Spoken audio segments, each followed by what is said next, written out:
Gabonaises et Gabonais, chers compatriotes, notre pays, le Gabon, est aujourd'hui secoué par une grave crise politique, économique et sociale qui frappe depuis plus d'un mois le secteur de l'éducation et qui risque de se généraliser aux autres secteurs: enseignement supérieur, santé, transport, pétrole, audiovisuel, etc. Comme toujours, les autorités actuelles, à l'image de celles d'hier, y répondent par des arguties, des intimidations, des propos délirants, par des faux fuyants, par la diversion et même par la corruption des leaders syndicaux ou encore par des arrestations arbitraires et injustes qui sont plus fréquentes aujourd'hui qu'hier. À la base de telles pratiques, outre la malhonnêteté et la malveillance, fondamentalement l'incompétence notoire du putschiste en chef qui a du mal à faire la différence entre la caserne et l'administration publique, entre la discipline militaire et la gestion démocratique d'un État, entre l'intérêt supérieur de la nation et ses intérêts propres, le pauvre. C'est du reste la preuve que les putschistes n'ont pour seul programme la confiscation du pouvoir pour des intérêts bassement personnels, claniques, sectaires, matériels et financiers. Je voudrais précisément en ce jour m'intéresser exclusivement au secteur de l'éducation, aux véritables maux qui le minent et bien plus aux fondements essentiels de la grève actuelle des enseignants.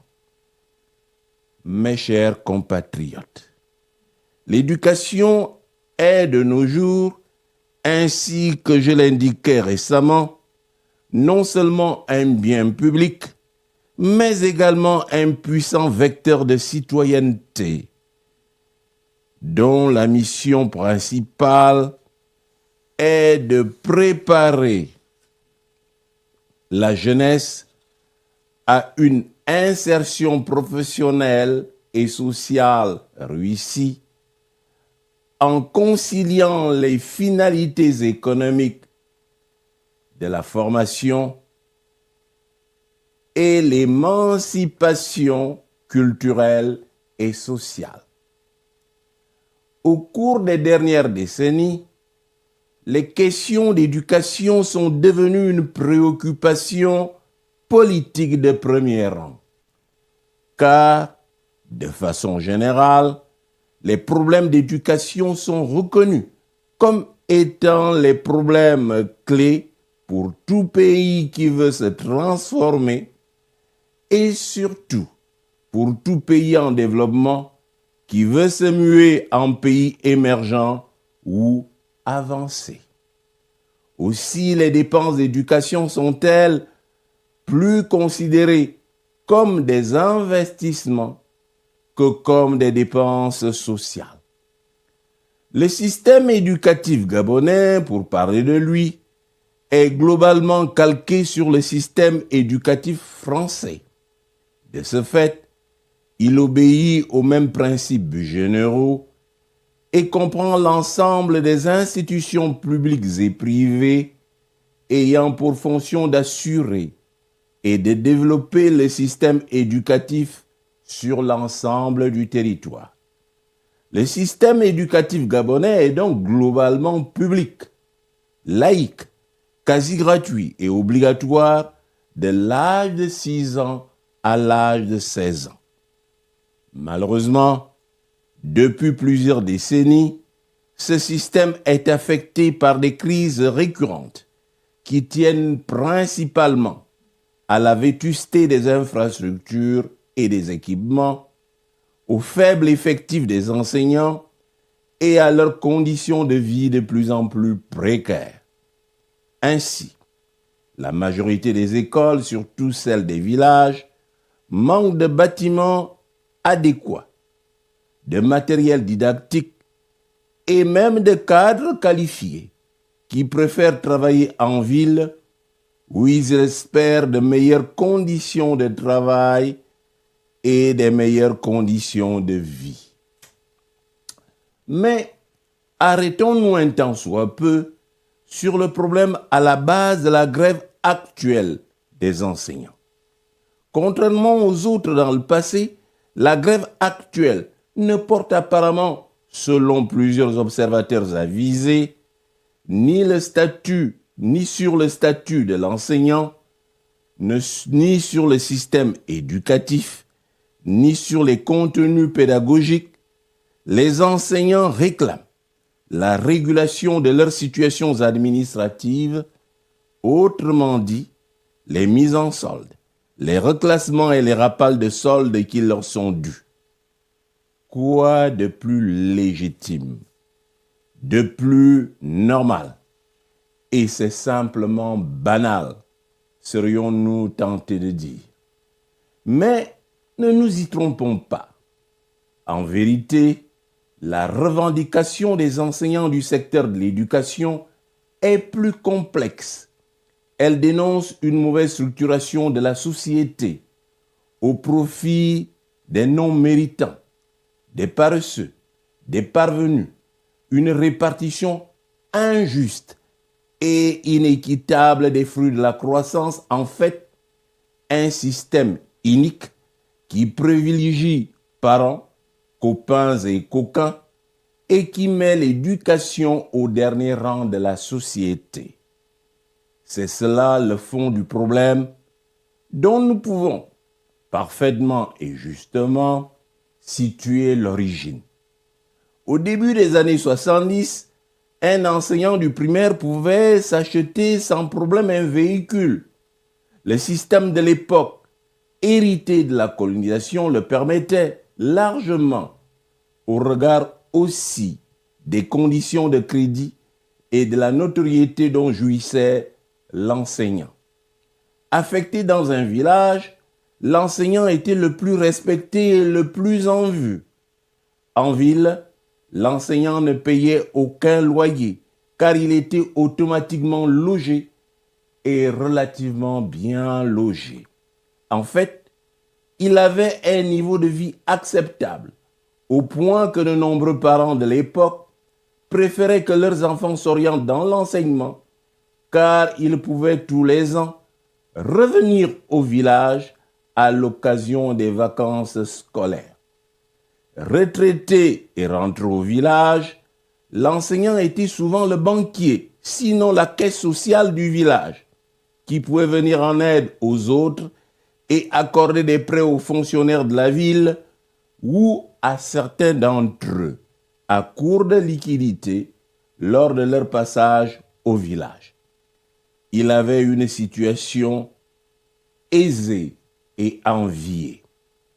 Mais à partir de la fin des années 70, à la faveur du boom pétrolier de l'époque, le système Bongo PDG s'est vite emballé avec son lot de promotions ridicules, son népotisme, son favoritisme provincial, au point que le mode de vie ostentatoire des nouveaux riches, sans mérite et bien souvent sans grande qualification, a enlevé toute crédibilité à l'école, qu'il n'est plus depuis lors un moyen de promotion sociale. Tout jeune instituteur a tout fait de chercher une nomination dans un cabinet de ministre, a fortiori tout enseignant du secondaire, professeur de collège ou de lycée. Après Bongo Père, le système a perduré au point d'atteindre ses limites avec les putschistes qui, en plus de manquer d'expérience et de méthode et de compétences, entrent de plein pied dans la confusion des genres. C'est cela la réalité, le mal profond de notre pays qui ne concerne pas seulement le secteur éducation, mais tous les secteurs d'activité. Dans de telles conditions, le pouvoir putschiste, excroissance et ou prolongement du système Bongo-PDG selon, ne peut honnêtement trouver de solution au problème fondamental des enseignants et encore moins à la crise qui secoue le secteur de l'éducation.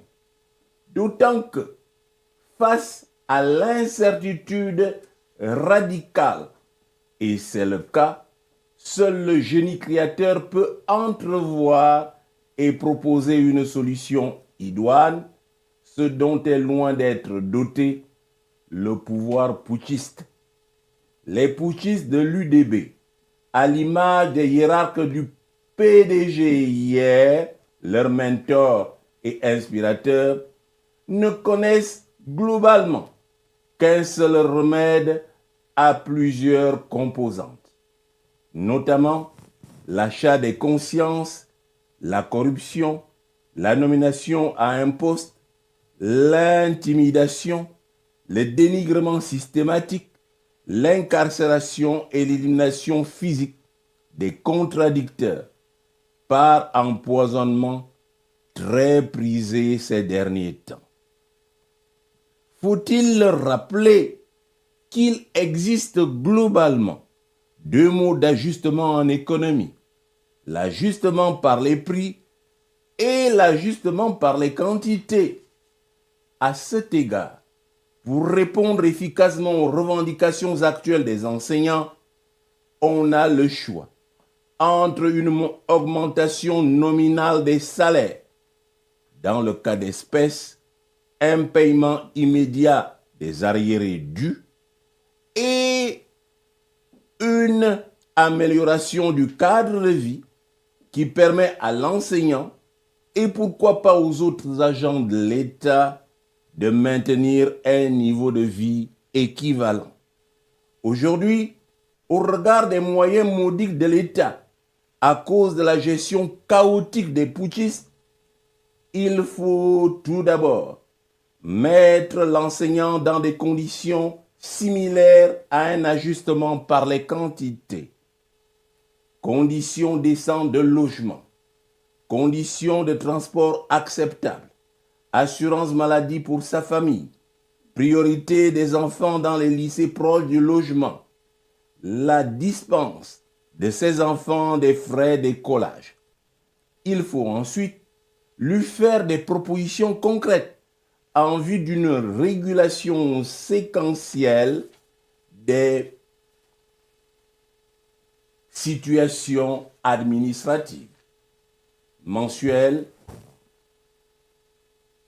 trimestrielles, semestrielles selon, en fonction, d'une part, des dispositions réelles des ressources de l'État, désormais sous ajustement, et d'autre part, des contraintes budgétaires nécessairement fortes qu'impose un tel accord. C'est dire que les enseignants ne doivent pas se laisser illusionner, car bien des choses ne seront plus possibles, surtout avec le pouvoir des putschistes. Par ailleurs, la démarche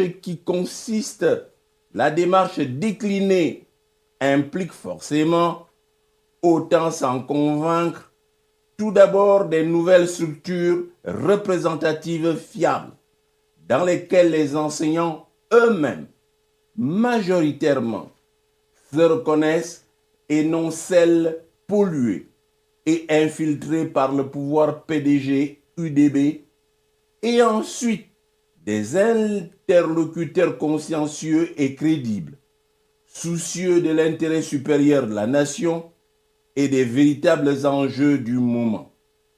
Malheureusement, force est de reconnaître en toute objectivité qu'une telle démarche va bien au-delà des capacités du pouvoir putschiste, fondamentalement roublard, arc-bouté sur ses petits intérêts égoïstes, sectaires et tribalistes.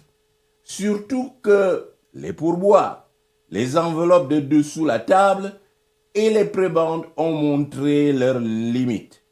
Tout au mieux réussiront-ils à repousser l'échéance. De même, les intimidations et surtout l'incarcération et la torture de messieurs Mengam, Libama et Ndoedzo n'y changeront rien. L'issue n'en sera que fatale. Il nous faut donc repenser notre système éducatif ainsi que les conditions de vie des citoyens, en fait, le cadre de vie général de la cité. Il ne s'agit nullement d'accorder des faveurs ou des prébendes à certaines personnes, mais de reconnaître des droits aux citoyens. Le droit de dire non à un pouvoir, le droit de grève, le droit de marcher, le droit des sit-ins, le droit de contester une décision, le droit de recours, recours gracieux, recours hiérarchique et recours contentieux.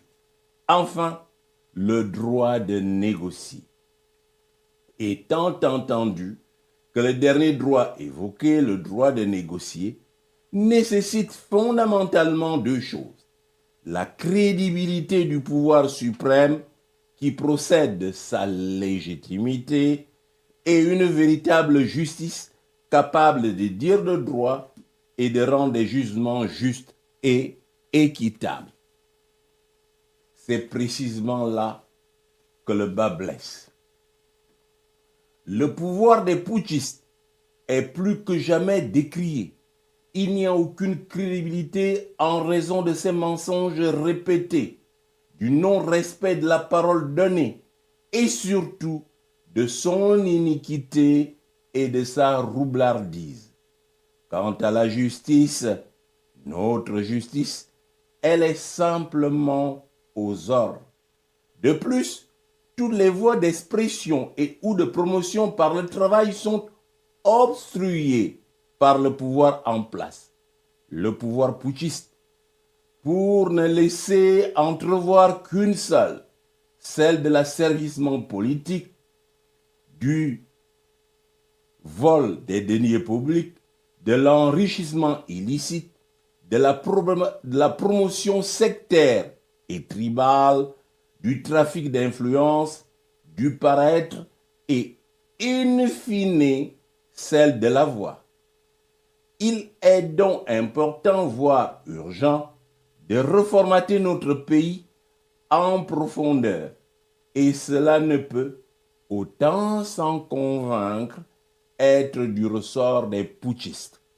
Pourtant, une recette simple a été proposée, celle du Gabonais normal, qui s'accorde harmonieusement à celle de l'homme qu'il faut à la place qu'il faut.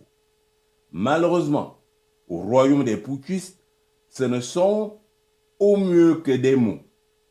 Dites-moi, comment un voleur impénitent et reconnu, un assassin récidiviste, peut-il se poser en donneur de leçons? Comment peut-il objectivement trouver une solution idoine pour réprimer le vol et l'homicide? Comment quelqu'un qui n'a jamais normalement fréquenté l'école, qui n'a bénéficié toute sa vie que des faveurs et des promotions indues, peut-il encourager la réussite? Il n'en voit pas l'intérêt. C'est ce qui explique toutes les difficultés qu'éprouve notre pays à évoluer et à se transformer, car un pays ne peut se transformer sans masse critique, sans cadre compétent et sérieux. Ainsi que je le rappelais la fois passée, je rêve d'une nouvelle génération de Gabonais plus équilibrés, plus sobres, non corrompus, fiers de leur formation et de leurs valeurs. C'est elle qui sera appelée à gérer le Gabon dans les prochains mois. J'espère, sous son impulsion, une révision de l'échelle des valeurs pour que l'image du Gabonais change, de celle de celui qui a facilement et sans effort, tout dans les poches et rien dans la tête, à celle du Gabonais intelligent, ingénieux et prospère grâce à son travail propre. Chers compatriotes, je ne saurais terminer mon propos sans évoquer la dernière trouvaille du putschiste en chef et ses sbires pour essayer de divertir la population et détourner un temps son attention face à la grave crise qui frappe notre pays. Je serais coupable, selon eux, d'intelligence avec l'extérieur, la Suisse, pour déstabiliser le Gabon. Quelles graves accusations! Et on brandit à l'occasion une signature au bas d'un document et, en plus, des vidéos assorties de commentaires des tiers. Cette histoire est encore plus ridicule, plus rocambolesque que l'affaire de la Guinée équatoriale et avant elle, celle d'un complot que j'aurais ourdi avec M. Hugues Alexandre Barrot-Chambrier pour déstabiliser l'État. Le pouvoir putschiste, certainement aux abois, est coutumier du fait. La vérité est qu'une partie du dossier est un montage grossier réalisé par les services de renseignement et une autre vraie, mais à deux époques différentes.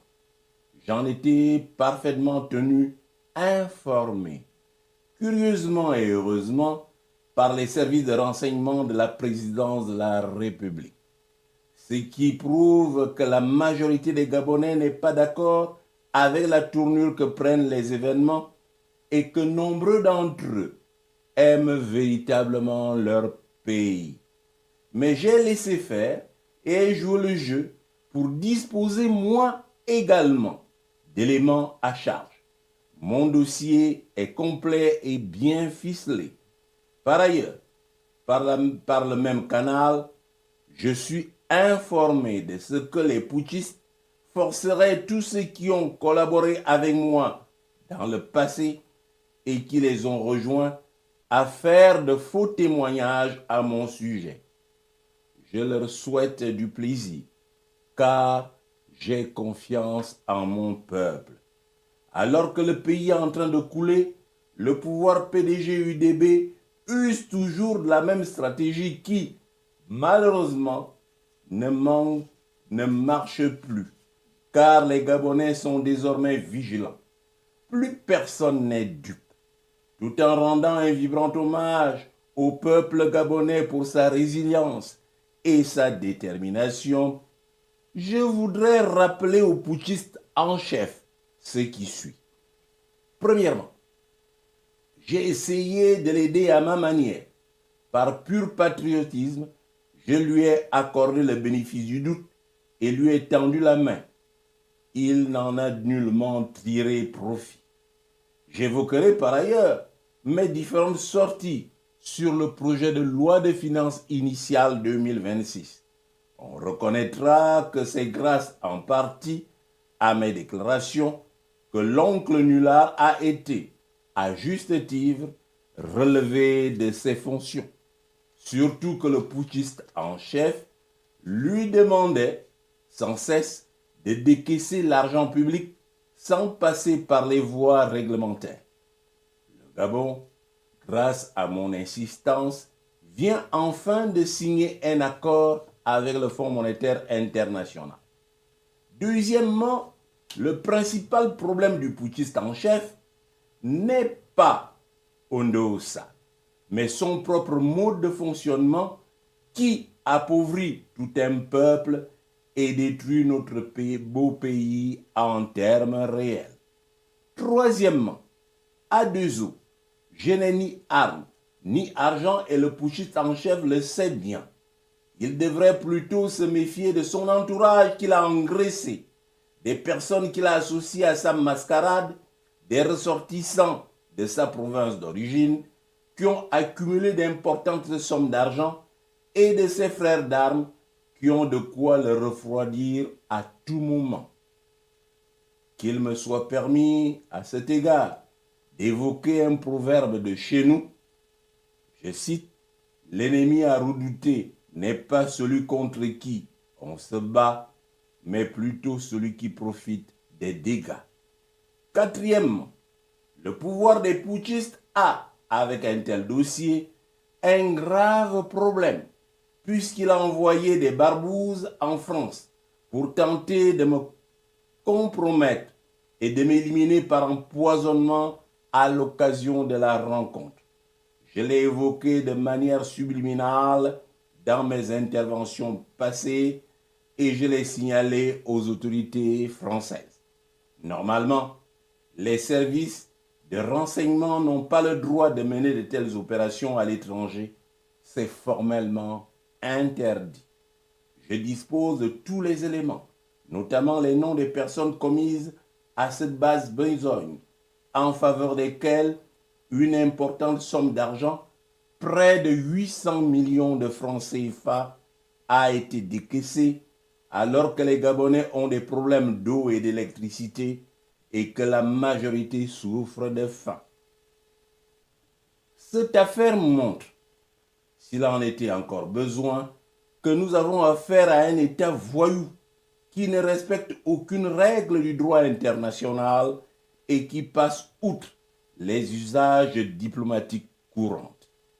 Chers compatriotes, nous avons toutes les raisons d'y croire, aujourd'hui plus qu'hier, d'autant que le changement a déjà commencé sans nous, avec la signature d'un accord de confirmation avec le Fonds monétaire international, ce qui sous-entend le rejet du budget fantaisiste de l'oncle Nulard et son lot de taxes. Le reste prendra forme dès bientôt, dès que nous serons là. Hasta la victoria siempre. Que Dieu bénisse le Gabon. Je vous remercie.